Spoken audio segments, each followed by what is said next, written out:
Hey guys, today we're going to be talking about the admission of California as a state into the Union, and also about the compromise between the North and the South, known as the Compromise of 1850.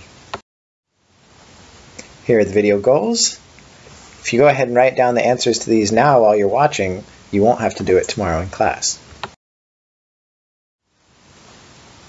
Alright, background.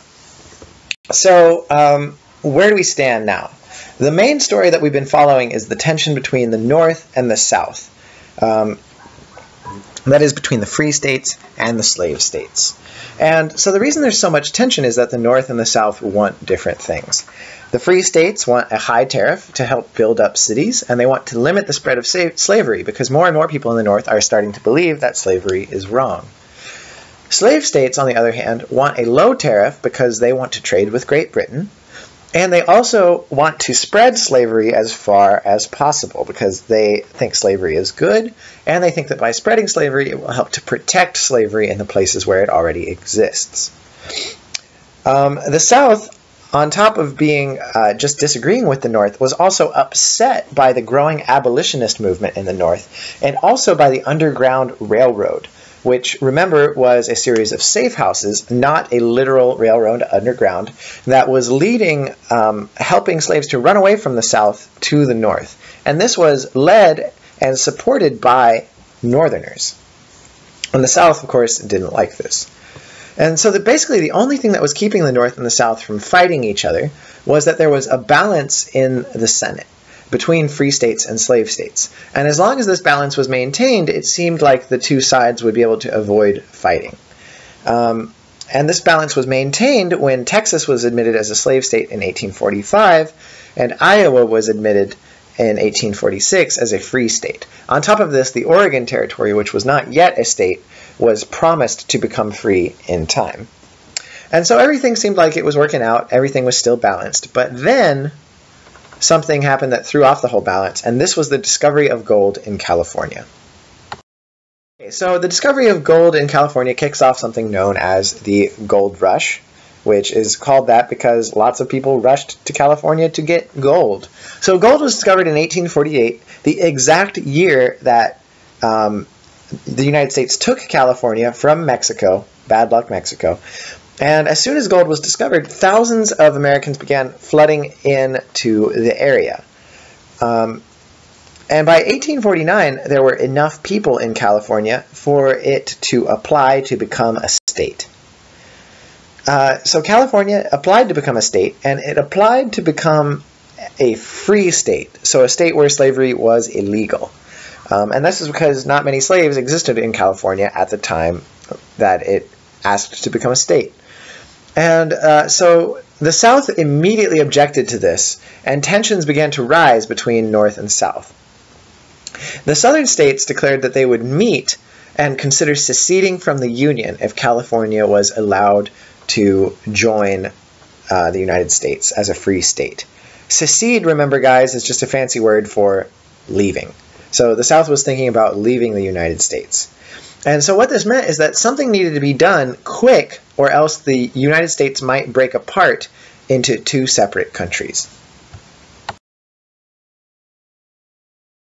So something needed to be done, but at first it looked like nothing was going to happen. And that's because there was deadlock in Congress. So remember, Congress was balanced between North and South. So it was really hard to come up with any kind of deal because the South refused to accept California and the North was refusing to give in to Southern demands. So it looked like Congress was going to be able to come up with any kind of deal, and this meant that the South might just leave the country. So the clock was ticking and the South was threatening to leave. What was going to happen? Well, Henry Clay came to the rescue again. And once again, his coming to the rescue involved coming up with a compromise, which is why Henry Clay is sometimes known as the Great Compromiser. You'll remember he came up with the Missouri Compromise in 1820. He came up with the compromise to the nullification crisis between South Carolina and Andrew Jackson. And finally, he came to the rescue in 1850 at the age of 73 to make one final deal. What he does is he calls for both sides to give in on some demands, and basically to give up on a couple things in order to keep the United States together. He is so persuasive in his speeches that he's able to get the sides to compromise, and he eventually gets them to reach a deal that both the North and the South can agree to. And here are the terms of the Compromise of 1850. Basically, this is what the deal says.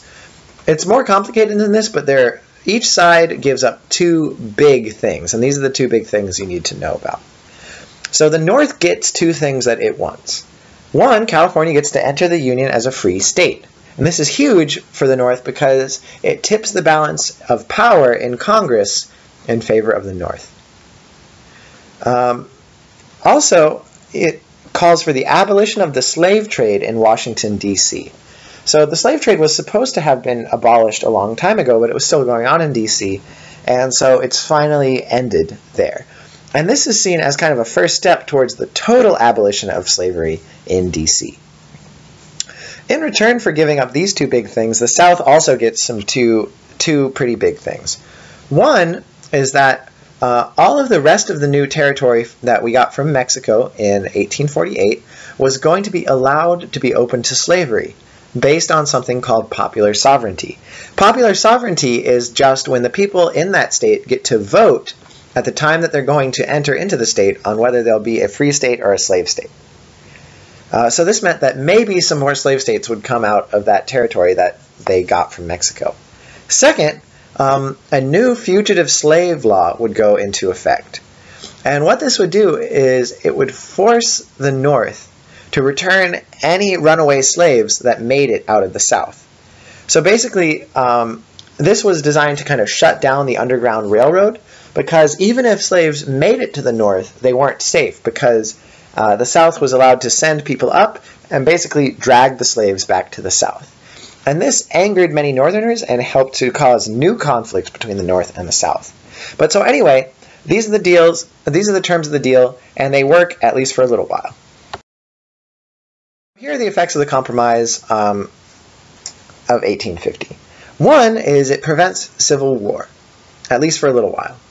For the next 10 years, the North and the South are going to remain at peace. So Henry Clay, if nothing else, bought the North and South an extra 10 years before the Civil War began. Second, it gave power to the North. Basically, with California on its side, the North now had total control of Congress and was able to pass new laws and elect the presidents it wanted. So in the long run, the South is in trouble. And third, the Compromise planted the seeds for new conflict.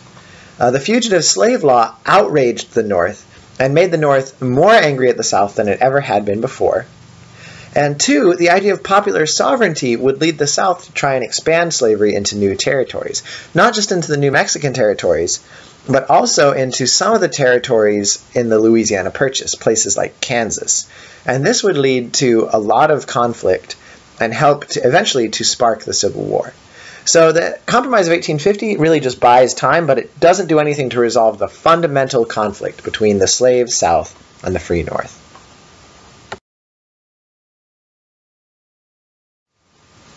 All right, that's all. I hope you got all that. We will talk about all this stuff tomorrow.